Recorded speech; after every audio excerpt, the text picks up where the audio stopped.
Suman TV ప్రేక్షకులకి నమస్తే. ఈరోజు మన ముందు ఒక గెస్ట్ ఉన్నారు. ఆయన ఏమంటున్నారంటే, మీరు జాగా కొనాలంటే హైదరాబాద్ చుట్టుముట్టు అది మా దగ్గరనే.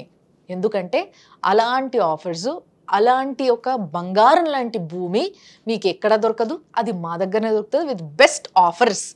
అండ్ ప్రతి ఒక్కరికి, అంటే అన్ని క్లాసెస్కి, middle class, hire middle class, high class, అందరికి, ఒకవేళ లో క్లాస్ వాళ్ళు కూడా కొంచెం ధైర్యం చేసి భూమి కొనుక్కోవాలి అనుకుంటే మాత్రం వీఆర్ దేర్. ఆయన్నే మన సంతోష్ గారు, 46acres.com ఎండి అండ్ ఫౌండర్. ఆయనతో మాట్లాడడానికి నేను తయారుగా ఉన్నా. కాబట్టి మీరు కూడా ఇనిషియేటివ్ మస్తు ముచ్చట్లు ఉన్నాయి మావి. నమస్తే అండి. నమస్తే మేడం. సో నెక్స్ట్ ప్రాజెక్ట్ గురించి మాట్లాడుకుంటే కొంచెం హై ఎండ్ పీపుల్, మాకు అట్లా కాదు, మేము లగ్జరియస్ పెద్ద గేటెడ్ కమ్యూనిటీలో పెద్ద 200 గజాలు 300 గజాలు కమర్షియల్ బిట్లు కావాలి మాకు అని అనుకునే వాళ్ళకి DTCP approve, RERA registered.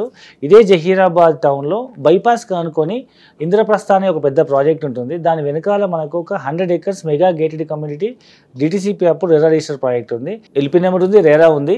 Roads అన్ని కనెక్ట్, సిసి రోడ్స్ పోసేసినాము. ఇప్పుడు రెడీ టు కన్స్ట్రక్ట్ హౌస్ అనమాట.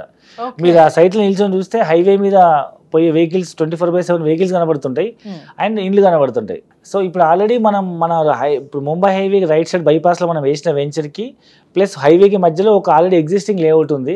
దాంట్లో ఆల్రెడీ ఇండ్లు కట్టుకున్నారు, అపార్ట్మెంట్స్ కూడా కన్స్ట్రక్షన్ స్టార్ట్ అయింది. మీరు అన్నట్టు ఫ్యూచర్లో అది కూడా పెరిగే అవకాశం ఉంది. ఇన్ని అడ్వాంటేజెస్, ఇంత వర్క్, ఇంత ఇన్వెస్ట్మెంట్ ఎందుకు ముంబై హైవే పైనే వస్తుంది అని అంటారు మీ ఉద్దేశం ప్రకారం? మీరు ఎట్లా ఇదంతా స్టడీ చేస్తారు కాబట్టి అడుగుతున్నా. ఆయన స్పెసిఫిక్గా జహీరాబాద్ లో ఎందుకు వస్తుందో చెప్తా. ఎగ్జాక్ట్లీ.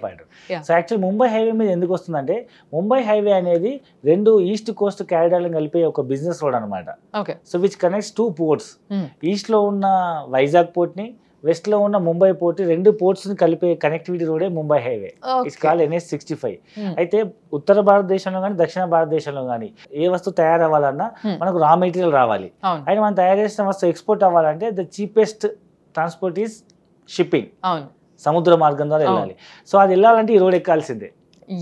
ఏదైనా ముంబై పోర్ట్, ఏషియన్ కంట్రీస్కి వెళ్ళాలంటే వైజాగ్ పోర్ట్ ఎక్కాలి, ఒకవేళ యూరోప్ కంట్రీస్కి వెళ్ళాలంటే ముంబై పోర్ట్ ఎక్కాలి. అండ్ జహీరాబాద్ లో ఎందుకు స్పెసిఫిక్ వస్తుందంటే, మీరు ఒక ఇల్లు కొనాలన్నా, అట్లీస్ట్ ఇల్లు రెంట్కి ఉండాలన్నా ఫస్ట్ ఏం చూస్తారు చెప్పండి?